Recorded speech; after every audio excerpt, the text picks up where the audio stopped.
आज हम differential equation में normal form of the differential equation for linear differential equation of second order पर discuss करेंगे। पिछले टर्म पर हमने निरीक्षण के द्वारा लीनियर डिफरेंशियल इक्वेशन को सॉल्व करना बताया था कि कैसे linear differential equation with variable coefficients को निरीक्षण के द्वारा सॉल्व किया जाता है। उसमें हमने 2-3 विधि को फोकस किया था। जैसे वन डिफरेंशियल इक्वेशन की जो स्टैंडर्ड फॉर्म है d2y/dx² plus p/dy/dx plus qy is equal to r में यदि 1 plus p plus q is equal to 0 है तो y इजिकल टू e⁻x1 उसका इंटीग्रल लेंगे कॉम्प्लीमेंट्री फंक्शन में, और 1 minus p plus q is equal to 0 है तो y इजिकल टू e⁻x लेंगे, और p plus q x is equal to 0 है तो y इजिकल टू, क्योंकि उस विधि के अंतर्गत हमको इंस्पेक्शन के द्वारा देखना होता है कि हम जो विधि दी हुई है उसमें कॉम्प्लीमेंट्री फंक्शन का एक पार्ट ज्ञात करना होता है। फिर हम complete primitive y is equal to u रख करके और dy/dx और d2y/dx निकाल करके उसको हम सॉल्व कर लेते हैं। आज हम जो पढ़ने जा रहे हैं वो डिफरेंशियल इक्वेशन की नॉर्मल फॉर्म है कि दी गई अवकल समीकरण को हम पहले नॉर्मल फॉर्म में कन्वर्ट करते हैं। नॉर्मल फॉर्म में क्या होता है कि डिफरेंशियल इक्वेशन के प्रथम अवकलज को हटाना होता है, या हम ये कहें इसमें कि जो डिफरेंशियल इक्वेशन का इंडिपेंडेंट वेरिएबल्स और डिपेंडेंट वेरिएबल्स दो हैं, तो यहाँ हम परतंत्र चर का परिवर्तन इंडिपेंडेंट वेरिएबल्स का परिवर्तन करते हैं। तो इसको दोनों तरह से हम कह सकते हैं कि removal of the first derivative और change of the dependent variables. तो ये रिडक्शन फॉर्म कहलाती है। इसको नॉर्मल फॉर्म भी कह देते हैं। रिडक्शन टू नॉर्मल फॉर्म कैसे करेंगे, तो देखिए दी गई अवकल समीकरण d2y/dx² plus p/dy/dx plus qy is equal to r है।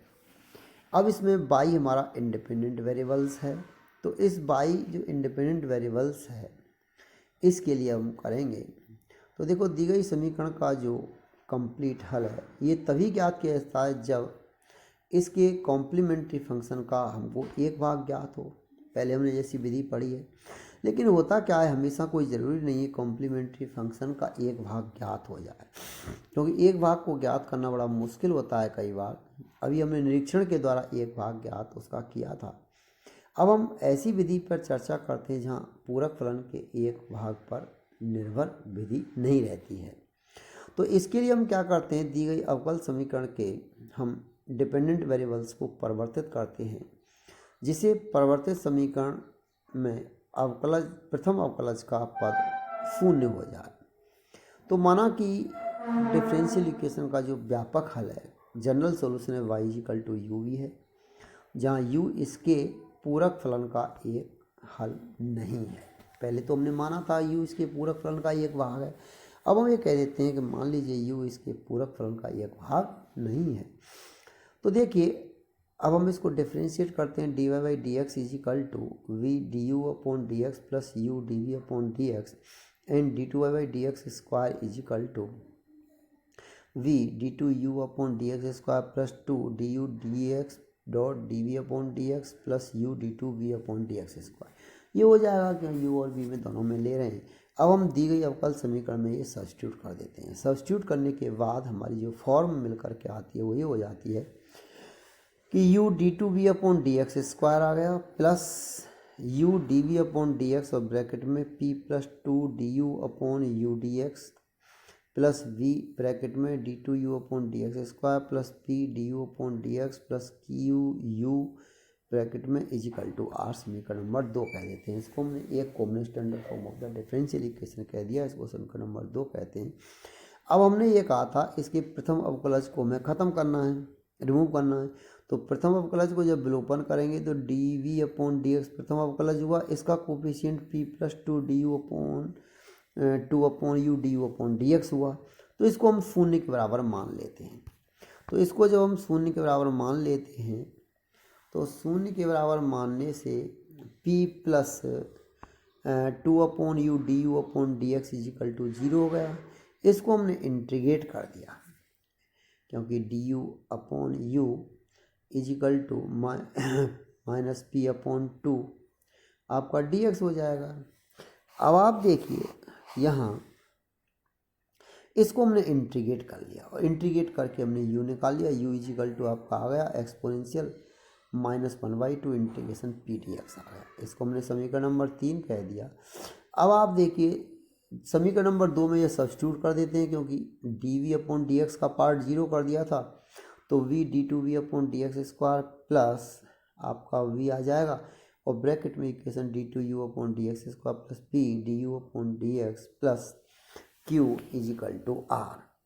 u इसमें मल्टीप्लाई है, u से भाग दे दीजिए, तो d2v upon d x square plus आपका आ जाएगा v अपॉन u ब्रैकेट में वो अपनी डिफरेंशियल इक्वेशन u में सेकंड ऑर्डर की आ जाएगी is equal to r upon u। अब आप देखिए हम यहाँ पर अभी हमने निकाला था समीकरण नंबर 3 से d v upon d x is equal to in d u upon d x is equal to minus p by 2 u, ये हमने निकाला था इस फॉर्म में। तो ये फॉर्म में जब हमने निकाला था तो इसके व्याप पर हम इसको तो d v upon d x की फॉर्म इसमें d2u upon d x square निकालें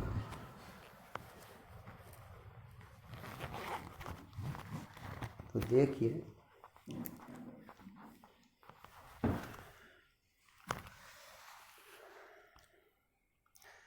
तो यहाँ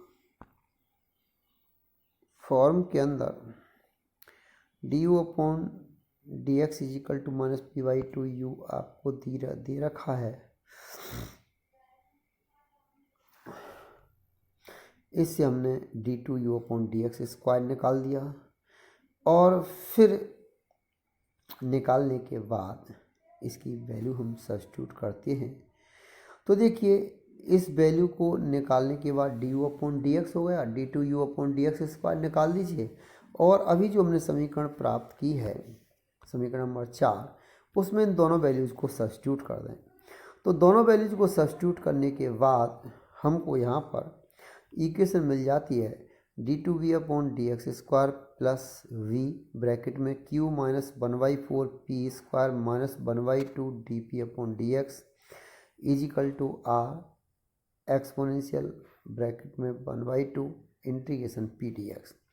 इसको i कह दें, इसलिए d2v upon d x square plus I v is equal to s, जहाँ i is equal to q minus 1/4 p square minus 1/2 d p upon d x और s is equal to r exponential integration minus 1/2 p d x is equal to इसको r upon u भी कह देते हैं। तो इस तरह हमें समीकरण मिल जाती है। अब आप देखिए ये समीकरण जो दी गई हमारी अवकल समीकरण सेकंड ऑर्डर डिफरेंशियल इक्वेशन थी उसमें से फर्स्ट डेरिवेटिव हट जाता है, तो that's called normal form of the differential equation. ये समीकरण का सामान्य रूप कहलाता है। अब यहाँ इस सामान्य रूप की सहायता से इसमें हमको कॉम्प्लीमेंट्री फंक्शन का जो एक हम इंटीग्रल फाइंड आउट करते थे उसको ज्ञात करने की आवश्यकता नहीं होती है। तो अब आपने देखा कि हम दी गई अवकल समीकरण linear differential equation second order with variable coefficients को नॉर्मल फॉर्म के द्वारा सॉल्व करते हैं।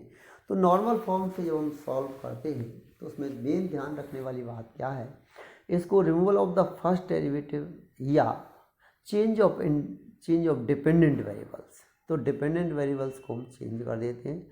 सॉल्यूशन उसी तरह से लेते हैं, इसका complete primitive y equal to u भी मानते हैं, बट यहाँ u is not a integral of complementary function, यानी one part of integral of a complementary function, यानी जो कॉम्प्लीमेंट्री फंक्शन का एक समाकलन का एक भाग नहीं है।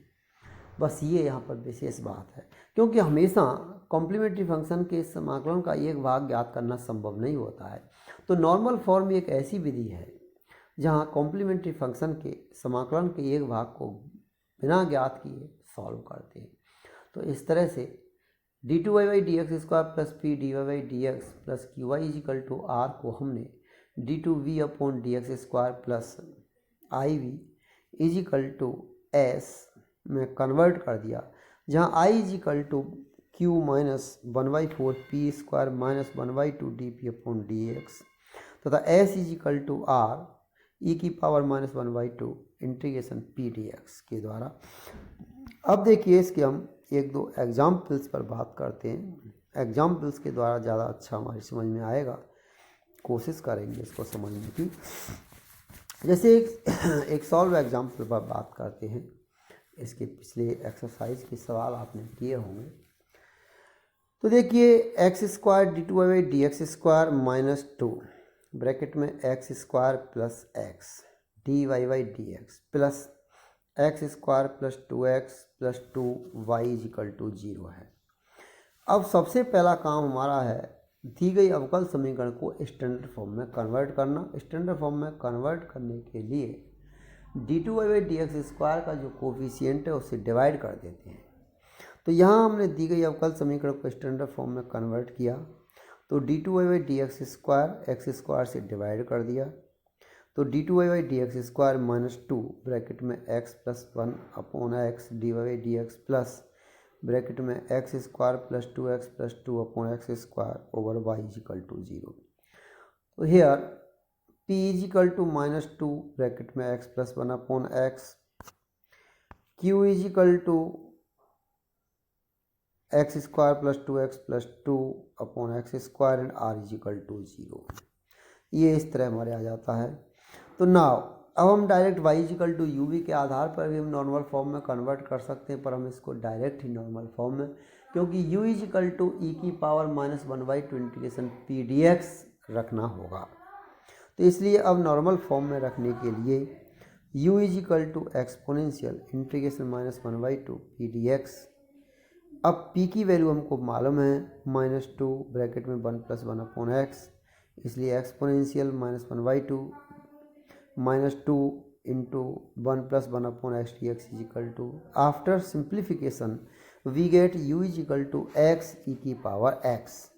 नाउ अब हम वैसे ही जैसे वहाँ पर हमने लिया था complete primitive y is equal to u v, u यहाँ सी एफ का भाग नहीं है, तो इसलिए y is equal to u v में रखने पर अब इसका हम डिपेंडेंट वेरिएबल्स y को v में कन्वर्ट करेंगे। तो y में v को जैसे हमने पहले अभी पढ़ा था, अध्ययन किया है, जब y को हम v में कन्वर्ट करते हैं तो d two v upon d x square plus I v is equal to S में कन्वर्ट हो जाती है। s यहाँ पर 0 है और i इजिकल टू हम यहाँ पर निकाल लेते हैं q minus 1/2 p D p upon, जो हम इसको निकालते हैं कि q minus 1/4 p square minus 1/2 d p upon d x. तो देखिए q हम यहाँ पर सॉल्व करेंगे, इसलिए y is equal to v u v रखने पर समीकरण निम्न रूप में परिवर्तित हो जाएगी, d two v upon d x square plus I v is equal to s. अब हम i निकालते हैं q minus 1/4 p square minus 1/2 d p upon d x. याद रख लीजिए या कंप्लीट सॉल्व कर करके तब निकाल लीजिए, क्योंकि d u upon d x निकल जाता है, d two u upon d x square निकाल लोगे और u निकाल लोगे, तो फिर आपको y is equal to u v के आधार पर u रख करके d y by d x निकालोगे, d two y by d x square निकालोगे, तो d u upon d x जो निकल के आया उसे d two u upon d x square निकालोगे, या फिर सीधे सीधे इसको याद रख लीजिए और याद रख करके सीधे सीधे फॉर्मूला रख दीजिए। एस आप आर 0 है तो इसलिए एस 0 आपका हो गया, तो d two v upon d x square I इसका हमने सिंप्लीफाई करने पर 0 आ गया, तो d two v upon d x square equal to 0, समाकलन करने पर d v upon d x is equal to C1, v is equal to C1x plus C2। अब v equal to y u v है आपका, तो equal to C1x plus C2x, u की value x e की power x। इस तरह से हमने दी गई अवकल समीकरण को सॉल्व कर लिया। और भी समीकरण सॉल्व कर सकते हैं, जैसे d two y by d x square plus 2x d y by d x plus x square plus 5 into y equal to x e की power minus x square upon 2 है।